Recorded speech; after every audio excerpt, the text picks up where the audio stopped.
Hello students, this is संकेत Wankhede, your faculty of mathematics. और आज के लेक्चर में हम लोग पढ़ने वाले हैं कि कोई भी लीनियर इक्वेशन डिटर्मिनेंट मेथड से कैसे सॉल्व किया जाता है। डिटर्मिनेंट मेथड को क्रेमर्स रूल्स भी कहीं कहीं कहा जाता है। ठीक है, तो आपके क्वेश्चन में, आपके पेपर में एक ही क्वेश्चन आएगा कि solve the following simultaneous linear equation by Cramer's rule या फिर क्रेमर्स मेथड।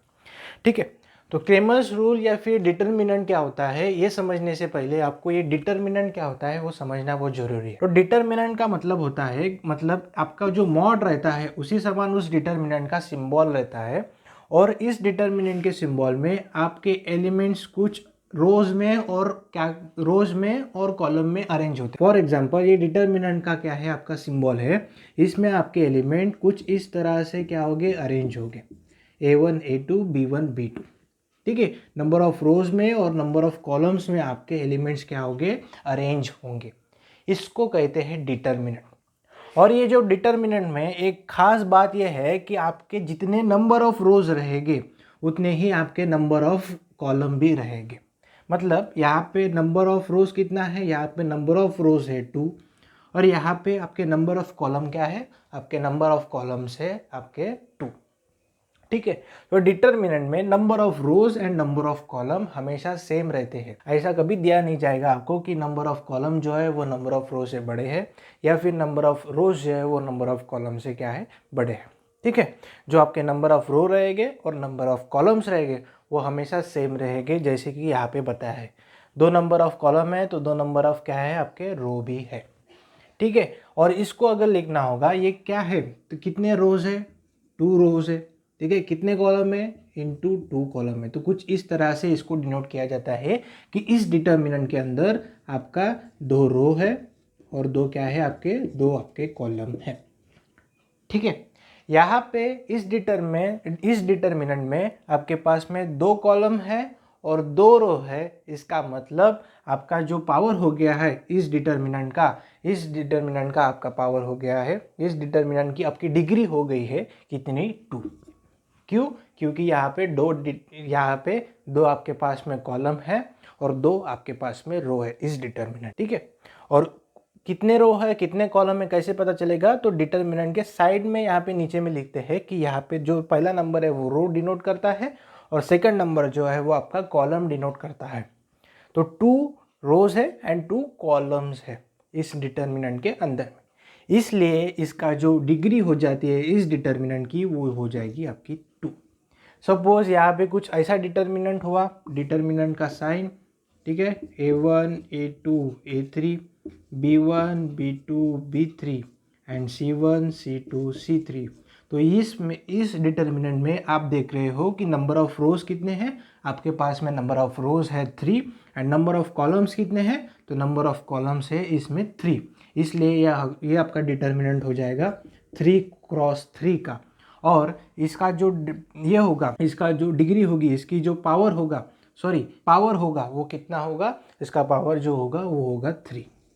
क्यों, क्योंकि इसमें नंबर ऑफ रोज भी 3 है एंड नंबर ऑफ कॉलम भी 3 है, इसलिए इसका इस डिटर्मिनेंट का जो पावर हो जाएगा वो कितना हो जाएगा, इस डिटर्मिनेंट का पावर इस डिटर्मिनेंट की जो डिग्री हो जाएगी वो डिटर्मिनेंट की डिग्री हो जाएगी आपकी 3।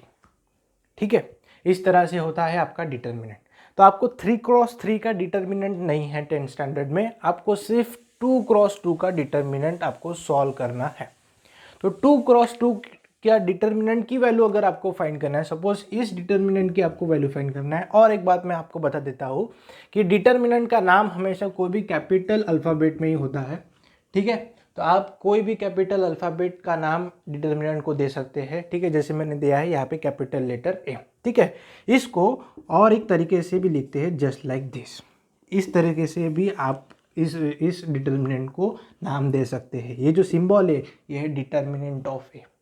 तो डिटर्मिनेंट ऑफ A की अगर वैल्यू निकालनी होगी तो वो कैसे निकालते हैं, आपको करना पड़ता है इस डिटर्मिनेंट का क्रॉस मल्टीप्लाई, यानी कि A को B2 से मल्टीप्लाई करना होगा और फिर सब्सट्रैक्ट करना होगा B1 और A2 से, मतलब क्रॉस मल्टीप्लाई करना है और जो भी आंसर आएगा उनको सब्सट्रैक्ट करना है, यानी कि A1 multiplied by B2 minus B1 multiplied by A2। ठीक है, अगर ऐसा करोगे तो इस डिटर्मिनेंट की जो कि है डिटर्मिनेंट ए, इसकी वैल्यू आपको मिल जाएगी। ठीक है, एग्जाम्पल लेते हैं, एग्जाम्पल से आपको और क्लियर होगा कि डिटर्मिनेंट कैसे सॉल्व करते हैं। एग्जाम्पल क्या है, डिटर्मिनेंट है -1, 7 और 2 एंड 4। ठीक है, इसमें -1, 2 एंड 7, 4 जो है वो कॉलम है, -1, 7, 2 एंड 4 वो जो है आपके रोज है। ठीक है, तो इस डिटर्मिनेंट का सपोज हमने नाम दे दिया, कोई भी नाम दे सकते हैं या फिर नाम नहीं दिया तो भी चलेगा। ठीक है, क्योंकि क्वेश्चन में आपको नाम नहीं दिया है। इस डिटर्मिनेंट की वैल्यू फाइंड करनी है तो आपको क्या करना पड़ेगा, जस्ट क्रॉस मल्टीप्लाई इट। आपको सिर्फ क्रॉस मल्टीप्लाई करना है। ठीक है, -1 से 4 को मल्टीप्लाई करना है तो कितना हो जाएगा, -1 इंटू 4, -7 से 2 से मल्टीप्लाई करना है तो 7 इंटू 2 कितना हो जाएगा, -1 इंटू 4 होता है आपका -4, minus sign has it is, 7 into 4 होता है आपका 14, तो -4 -14 आपका आंसर हो जाएगा कितना, -18। ठीक है, मॉड, ये मॉड नहीं है, डिटर्मिनेंट का सिंबल कुछ मॉड समन होता है बट ये मॉड नहीं है। मॉड जो होता है वो आपको हमेशा पॉजिटिव वैल्यू ही एज अ रिजल्ट आपको देता है। आपका जो मॉड होता है, वो जो मॉडुलस अपन जो ये साइन देते हैं, ठीक है, मॉड का साइन, ये मॉड हमेशा आपको पॉजिटिव वैल्यू ही एज अ रिजल्ट देता है। बट डिटर्मिनेंट की वैल्यू आपकी निगेटिव भी आ सकती है। ठीक है, डिटर्मिनेंट और मॉड में बहुत फ़र्क है। डिटर्मिनेंट की वैल्यू आपकी नेगेटिव भी आ सकती है या फिर पॉजिटिव भी आ सकती है, बट मॉड की वैल्यू आपकी हमेशा पॉजिटिव ही आएगी। ठीक है, इस तरह की से आप अपना डिटर्मिनेंट सॉल्व कर सकते हैं। और एक एग्जांपल लेते हैं, दूसरा एग्जांपल लेके, तो दूसरा आपके पास में एग्जांपल है, तो आपके पास में दूसरा एग्जांपल है 7/3, 5/3, 3/2 एंड 1/2। इस कुछ फ्रैक्शंस एलिमेंट्स आपको डिटर्मिनेंट में दे हैं, तो आपको सॉल्व करना है। ये डिटर्मिनेंट क्या प्रोसेस रहती है, क्रॉस मल्टीप्लाई करते हैं, 7/3 से 1/2 को मल्टीप्लाई करेंगे, 5/3 से 3/2 को मल्टीप्लाई करेंगे, तो क्या वैल्यू मिल जाएगी, 7/3 से 3 को 1/2 से मल्टीप्लाई करना है, फिर माइनस करके क्या करना है, 5/3 को 3/2 से मल्टीप्लाई करना है।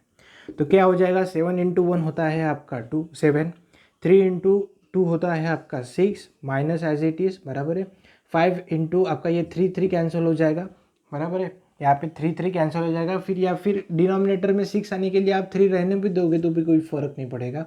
ठीक है, यहाँ पे 3 रहने दो, क्या हो जाएगा, 5 3 15 और यहाँ पे डिनोमिनेटर में आ जाएगा आपका 6।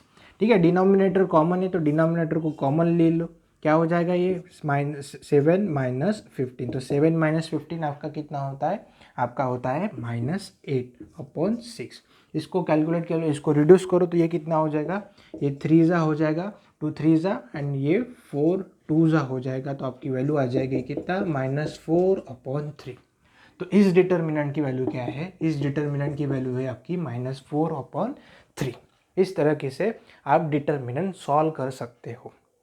तो ये डिटर्मिनेंट कहाँ पे यूज़ होता है, तो ये डिटर्मिनेंट यूज़, अब ये जो हमने डिटर्मिनेंट पढ़ा, ये डिटर्मिनेंट कहाँ पे यूज़ होता है, ये यूज़ होता है आपका क्रैमर्स रूल्स में। क्रैमर्स रूल्स में या फिर डिटर्मिनेंट मेथड से जब आप कोई साइमल्टेनियस लीनियर इक्वेशन सॉल्व करते हो तब वहाँ पे आपको डिटर्मिनेंट की वैल्यू फाइंड करना पड़ता है। ये क्रैमर्स रूल या फिर डिटर्मिनेंट मेथड क्यों यूज़ करते हैं, तो ये एक ज़रिया है, एक वे है आपका कोई भी साइमल्टेनियस लीनियर इक्वेशन सॉल्व करने का। जैसे कि हमने लीनियर अपने एलिमिनेशन मेथड से सॉल्व किया था simultaneous linear equation, graphical method से हमने सॉल्व किया था साइमल्टेनियस लीनियर इक्वेशन, इसी प्रकार से हम ये डिटर्मिनेंट मेथड से या फिर क्रैमर रूल से हम क्या करते हैं, कोई भी साइमल्टेनियस लीनियर इक्वेशन सॉल्व करते हैं। फॉर एग्जाम्पल मैंने लिया, अब कैसे करते हैं तो इसकी कुछ स्टेप्स है, कौन सी स्टेप्स है, तो फॉर एग्जांपल मैंने लिया कि एक साइमल्टेनियस लीनियर इक्वेशन कुछ भी जनरल लेते हैं, जैसे कि मैंने लिया a1x plus b1y equals to c1, ये एक पहला इक्वेशन लिया हमने लीनियर इक्वेशन। दूसरा लीनियर इक्वेशन लिया a2x plus b2y equals to c2, ये लिया हमने दूसरा लीनियर इक्वेशन। ठीक है, इस लीनियर इक्वेशन को हमको सॉल्व करना है बाय यूजिंग क्रैमर रूल या फिर डिटर्मिनेंट मेथड। क्रैमर रूल को ही डिटर्मिनेंट मेथड कहते हैं। ठीक है। तो इसी मेथड से आपको सॉल्व करना है कौन सा, ये दो साइमल्टेनियस लीनियर इक्वेशन। तो ये दोनों simultaneous linear equation Cramer rule से सॉल्व अगर करना होगा तो आपको डी की वैल्यू फाइंड करनी होती है। क्या होती है वो बाद में बताऊंगा मैं। D1 की वैल्यू फाइंड करनी होती है और D2 की वैल्यू आपको फाइंड करनी होती है, बराबर, सॉरी dx की वैल्यू फाइंड करनी होती है और यहाँ पे dy की वैल्यू फाइंड करनी होती है। यहाँ पे d1 dx dy की वैल्यू आपको फाइंड कैसे करना है, तो यहाँ पे अगर आप ध्यान दोगे तो d की वैल्यू जो होती है, d की वैल्यू अगर फाइंड करना है तो वो होता है आपका डिटर्मिनेंट, और इस डिटर्मिनेंट में कौन सी वैल्यू आएगी, तो इस डिटर्मिनेंट में आप C1 और C2 को एलिमिनेट करके जितने भी कोएफिशिएंट्स आपके रह गए हैं उतने कोएफिशिएंट्स आपको इस डिटर्मिनेंट में लिखना है। फॉर एग्जांपल C1 और C2 को हमने क्या कर दिया, एलिमिनेट कर दिया, मतलब कि उसके ऊपर में जस्ट इसका आपको हैंड रखना है और जितने भी कोएफिशिएंट्स आपको दिख रहे हैं उतने कोएफिशिएंट्स इस डिटर्मिनेंट में लिखना है। कौन से, अगर C1 और C2 को हमने रिमूव कर दिया तो आपके पास में क्या बच गया, आपके पास में बच गया A1 A2 और B1 B2। तो D की वैल्यू क्या होती है, D की वैल्यू होती है आपका डिटर्मिनेंट, और डिटर्मिनेंट्स के अंदर कौन से एलिमेंट आएंगे, तो A1 A2 B1 B2 के एलिमेंट्स आएंगे। इसी तरह अगर dx की वैल्यू निकालनी है तो ये भी होता है डिटर्मिनेंट, और इस डिटर्मिनेंट के अंदर कौन सी वैल्यू आएगी, तो dx के लिए आपको क्या करना पड़ेगा, dx के लिए आपको x के जो कोएफिशिएंट है वो आपको छोड़ना पड़ेगा, और जो कुछ भी कोएफिशिएंट्स आपको दिख रहे हैं वो कोएफिशिएंट्स आप इस डिटर्मिनेंट के अंदर आपको लिखना है। फॉर एग्जाम्पल पहले सिर्फ यहाँ पे एक ध्यान देना है कि C1 और C2 पहले आएंगे और बाद में B1 और B2 आएंगे। तो ये डिटर्मिनेंट रहता है, dx की वैल्यू रहती है determinant of C1 C2 B1 B2। और इसी प्रकार से अगर डिटर्मिनेंट ऑफ y मतलब dy की वैल्यू अगर आपको निकालनी होगी तो आपको y के कोएफिशिएंट्स रिमूव करने होते हैं, मतलब y के कोएफिशिएंट आपको एलिमिनेट करने होते हैं, और जो कुछ भी कोएफिशिएंट्स आपको दिखाई दे रहे हैं वो आपको लिखना होता है। फॉर एग्जांपल यहाँ पे कौन बच गया, यहाँ पे बच गया A1 A2 और C1 C2, ठीक है। यहाँ पे dx dy की वैल्यू फाइंड करने के बाद में आपको x और y की वैल्यू फाइंड करनी होती है, और उस x का जो फॉर्मूला रहता है वो रहता है आपका x का फॉर्मूला dx अपॉन d, मतलब dx के वैल्यू को d से डिवाइड करना है तो आपको x की वैल्यू मिल जाएगी। और इसी तरह y की वैल्यू अगर फाइंड करनी हो तो उसका फॉर्मूला रहता है आपका dy अपॉन d, यानी dy के वैल्यू को d से डिवाइड कर दो तो आपको y की वैल्यू मिल जाएगी। इस मेथड से हम क्या करते हैं, इस मेथड से हम x और y की वैल्यू फाइंड करते हैं, ठीक है। एक एग्जांपल लेते हैं, एक लीनियर इक्वेशन लेते हैं और उस लीनियर इक्वेशन को हम लोग सॉल्व करके देखते हैं बाय यूजिंग क्रेमर रूल्स या फिर डिटर्मिनेंट मेथड। तो स्टूडेंट्स हमने यहाँ पे एक साइमल्टेनियस लीनियर इक्वेशन लिया है। आपका साइमल्टेनियस लीनियर इक्वेशन है 3x - 4y = 10, इसको देंगे इक्वेशन नंबर 1, और दूसरा जो साइमल्टेनियस लीनियर इक्वेशन वो है आपका 4x + 3y = 5। ये दो साइमल्टेनियस लीनियर इक्वेशन को हमको सॉल्व करना है बाय यूजिंग क्रेमर्स रूल या फिर डिटर्मिनेंट मेथड से। तो क्या करना है, यहाँ पे पहले क्या करना पड़ेगा, आपको dx की वैल्यू फाइंड करनी होगी, dy की वैल्यू फाइंड करनी होगी, d की वैल्यू फाइंड करनी होगी, और जब dx को d से डिवाइड करेंगे तो आपको x की वैल्यू मिलेगी, बराबर है। और जब आप dy को d से डिवाइड करोगे तो आपको क्या मिलेगी, y की वैल्यू मिल जाएगी। और ये d कैसे फाइंड करता है, इसके लिए आपका डिटर्मिनेंट आपको फाइंड करना होता है। क्या होता है, d में कौन से एलिमेंट आते हैं, जो कांस्टेंट टर्म है वो छोड़ दीजिए, यानी कि जो C1 और C2 इसको कंपेयर अगर करोगे तो ये हो जाएगा आपका A1, ये हो जाएगा -4 आपका A2, 10 हो जाएगा आपका C1, 4 हो जाएगा आपका A2, 3 हो जाएगा आपका B2, यहाँ पे आ जाएगा आपका B1, ठीक है, और 5 हो जाएगा आपका C2। यहाँ पे आपको A1 B1 C1 A2 B2 C2 की वैल्यू आपको पता चल गई है, ठीक है। तो अब डी में कौन से एलिमेंट आएंगे, सी के सभी एलिमेंट छोड़ के बाकी जो भी एलिमेंट्स जो भी कोएफिशिएंट्स आपके इधर बच गए हैं वो कहाँ पे लिखना है, वो लिखना है आपको डी में। तो कौन से आएंगे, 3 आएगा, कौन से आते हैं डी में, A1 A2 B1 B2। तो कौन है, A1 की वैल्यू क्या है आपके पास, A1 की वैल्यू है आपके पास 3 बराबर है, और क्या है आपके पास A2 की वैल्यू 4, B1 क्या है आपके पास में -4 और B2 क्या है आपके पास में 3। तो D के डिटर्मिनेंट में ये एलिमेंट्स आएंगे, ये कोएफिशिएंट्स आएंगे। dx में कौन से रहते हैं, dx में हम x के सभी कोएफिशिएंट छोड़ के बाकी जो भी कोएफिशिएंट्स आपके पास में बचे हैं वो सभी कोएफिशिएंट्स कहाँ पे आते हैं, dx में आते हैं।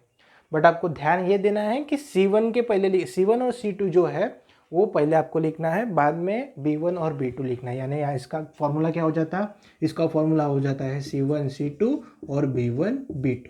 तो C1 की वैल्यू क्या है आपके पास में, C1 की वैल्यू है आपके पास में 10, C2 की वैल्यू क्या है आपके पास में, C2 की वैल्यू है आपके पास में 5, B1 की वैल्यू क्या है आपके पास, B1 की वैल्यू है आपके पास -4 और B2 की वैल्यू क्या है आपके पास, B2 की वैल्यू है आपके पास में 3। ये होता है आपका dx। और dy क्या होता है आपका, dy होता है आपका, dy क्या होता है आपका, dy होता है आपका, dy मतलब क्या, y के सभी कोएफिशिएंट छोड़ के जो कुछ भी कोएफिशिएंट आपके पास रिमेन है वो सभी कोएफिशिएंट आप इस डिटर्मिनेंट के अंदर लिखोगे। तो y के छोड़ के बाकी कौन से रह गए आपके पास में, a1 a2 है और c1 c2 है। तो a1 a2 की वैल्यू क्या है आपके पास, a1 a2 और c1 c2। ठीक है, तो a1 की वैल्यू क्या है आपके पास, a1 की वैल्यू है आपके पास 3, a2 की वैल्यू क्या है, a2 की वैल्यू है आपके पास 4 है ना, b1 की वैल्यू क्या है, b1 की वैल्यू है आपके पास -4 और b2 की वैल्यू है आपके पास में 3। ठीक है, तो हमने क्या किया, d का डिटर्मिनेंट लिया है, dx का डिटर्मिनेंट यहाँ पे लिखा है और dy का भी डिटर्मिनेंट हमने यहाँ पे लिखा है। ठीक है, तो क्रेमर्स रूल क्या कहता है, ये सभी dx dy की वैल्यू फाइंड करो और फिर dx को d से डिवाइड करो तो आपको x की वैल्यू मिल जाएगी, dy से d को डिवाइड करो तो आपको क्या मिल जाएगा, आपको y की वैल्यू आपको मिल जाएगी। तो फाइंड करो फिर क्या होगा डिटर्मिनेंट, पहले dx लिखो, d की वैल्यू फाइंड करो, d की वैल्यू क्या है आपके पास, d की वैल्यू है a1 a2 b1 b2। a1 की वैल्यू क्या है आपके पास a1 की वैल्यू क्या है आपके पास, a1 d का डिटर्मिनेंट क्या है आपके पास 3 4 -4 3। इसको सॉल्व करो, सॉल्व करने का तरीका कौन सा है, क्रॉस मल्टीप्लाई करना है। 3 को 3 से मल्टीप्लाई करेंगे तो कितना आएगा, 9 आएगा, माइनस का साइन और फिर -4 और 4 को मल्टीप्लाई करोगे, जब -4 और 4 को मल्टीप्लाई करोगे तो आपका आंसर आएगा -16 और ये माइनस हो जाएगा आपके प्लस और यहाँ पे आ जाएगा आपका ये +16। तो 9 + 16 कितना होता है आपका, 9 + 16 होता है आपका 25। तो d की वैल्यू आपके पास में आ गई, क्या आ गई आपके पास में 25। उसी तरह dx की वैल्यू आपको फाइंड करनी है। dx का डिटर्मिनेंट क्या है आपके पास, dx का डिटर्मिनेंट रहता है आपके पास c1 c2 b1 b2। c1 की वैल्यू क्या है, c1 की वैल्यू है आपकी 10, c2 की वैल्यू क्या है 5, b1 की वैल्यू क्या है -4 और b2 की वैल्यू क्या है 3। क्रॉस मल्टीप्लाई करो डिटर्मिनेंट की वैल्यू फाइंड करने के लिए, तो 10 से मल्टीप्लाई किया 13 को तो आपके पास कितना आएगा 30, माइनस साइन -4 इंटू 5। यहाँ पे माइनस साइन बड़ा इंपॉर्टेंट रोल प्ले करता है क्योंकि ये माइनस हम कंसिडर ही नहीं करते, सीधा माइनस यहाँ पे लिख लेते हैं, बट ये माइनस और माइनस प्लस हो जाता है, ये आपको ध्यान में रखना है। ठीक है, अगर माइनस सेकंड टर्म आती हो तो, नहीं आती हो तो बहुत अच्छा है, बट अगर आती हो तो खास करके वो माइनस के ऊपर में ध्यान देना है क्योंकि कोई स्टूडेंट क्या करते हैं, ये माइनस और ये माइनस प्लस नहीं करते, सीधा माइनस ही लिख लेते हैं, तो ये माइनस के ऊपर में आपको ध्यान देना। ठीक है, तो -4 इंटू 5 कितना होता है आपका -20 और ये माइनस क्या हो जाएगा आपका प्लस हो जाएगा, मतलब ये आपका हो जाएगा 30 + 20 और ये 30 + 20 होता है आपका 50। तो dx की वैल्यू आ गई आपकी, dx की वैल्यू आ गई आपकी 50। पहले dy का डिटर्मिनेंट मतलब y के सभी कोएफिशिएंट छोड़ के जो कुछ भी कोएफिशिएंट आपके पास में बच रहे हैं उनको लिखना है इस डिटर्मिनेंट में। तो कौन से पहले x के लिखेंगे, x डिटर्मिनेंट क्या है आपके पास a1 a2 और कौन सा c1 c2। ठीक है, तो इस डिटर्मिनेंट की वैल्यू क्या है, a1 की वैल्यू क्या है, a1 की वैल्यू है 3 4, c1 की वैल्यू कितना है 10 और c2 की वैल्यू कितनी है आपके पास में 5। ठीक है, इस डिटर्मिनेंट को सॉल्व करना है, तो करो इस डिटर्मिनेंट को सॉल्व। कैसे करोगे इस डिटर्मिनेंट को सॉल्व, इस डिटर्मिनेंट को सॉल्व करोगे क्रॉस मल्टीप्लिकेशन करके, यानी 3 से मल्टीप्लाई करना है आपको 5 से और 4 को मल्टीप्लाई करना है आपको 10 से। तो कितना हो जाएगा 3 इंटू 5 माइनस 4 इंटू 10। 3 इंटू 5 कितना होता है 3 इंटू 5 होता है आपका 15 minus as it is and 10 into 4 होता है 10 इंटू 4 होता है आपका 40। तो आंसर कितना आ जाएगा आपका ये आंसर आ जाएगा -25, क्योंकि 40 क्या है बड़ा है इसलिए उसका साइन लगेगा और आपका आंसर आ जाएगा -25। ठीक है, तो यहाँ पे dx और dy की वैल्यू हमने फाइंड कर ली है। अब आपको करना है x और y की वैल्यू फाइंड। तो x और y की वैल्यू कैसे करेंगे फाइंड? x और y की वैल्यू फाइंड करने के लिए x का फॉर्मूला क्या रहता है dx अपॉन d। तो dx की वैल्यू कितनी है? dx की वैल्यू है आपकी कितना 50 और d की वैल्यू कितना है आपके पास में? d की वैल्यू है आपकी 25। ठीक है, तो 25 वन ज़ा 25, 25 टू ज़ा 50। तो आपकी x की वैल्यू आ गई कितने? x की वैल्यू आ गई आपकी 2। सिमिलरली y की वैल्यू आपको फाइंड करना है। तो y की वैल्यू फाइंड करने के लिए क्या फॉर्मूला रहता है? dy upon d। Getting my point? तो dy की वैल्यू क्या है आपके पास में? dy की वैल्यू है आपकी -25 और d की वैल्यू क्या है आपकी? d की वैल्यू है आपकी 25।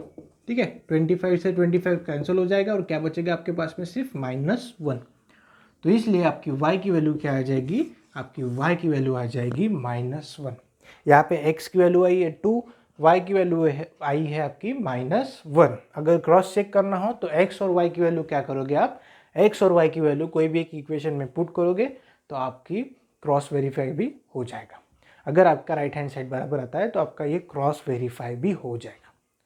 तो इस मेथड से हम लोग क्या करते हैं? कोई भी साइमल्टेनियस लीनियर इक्वेशन सॉल्व करते हैं। ये कौन सी मेथड थी? ये मेथड थी क्रेमर्स रूल, या फिर इसको दूसरा नाम भी डिटर्मिनेंट मेथड है। क्रेमर्स रूल सबसे ज़्यादा क्वेश्चन में आता है कि क्रेमर्स रूल से ये साइमल्टेनियस लीनियर इक्वेशन सॉल्व कीजिए, या फिर कभी कभार डिटर्मिनेंट मेथड भी आपको बोला जाता है। तो दोनों भी एक ही है। इसमें हम लोग क्या करते हैं? इसमें हम लोग dx और dy की वैल्यू फाइंड करते हैं। फिर x और y की वैल्यू फाइंड करने के लिए dx को d से डिवाइड करते हैं तो आपको x की वैल्यू मिल जाती है, और dy को d से डिवाइड करते हैं तो आपको क्या मिल जाता है? y की वैल्यू मिल जाता है। सबसे इजी मेथड ये क्योंकि एलिमिनेशन मेथड, सब्स्टिट्यूशन मेथड, उसके बाद में वो ग्राफिकल भी मेथड, आप अगर इन सभी मेथड्स को कंपेयर करोगे तो ये सबसे इजी मेथड है साइमल्टेनियस लीनियर इक्वेशन सॉल्व करने के लिए। ठीक है, तो ये था। अगले लेक्चर में हम लोग कुछ और प्रॉब्लम्स इसके ऊपर में करेंगे और फिर बाद में इस टॉपिक को फिनिश कर देंगे। ठीक है, till then take care, thank you so much.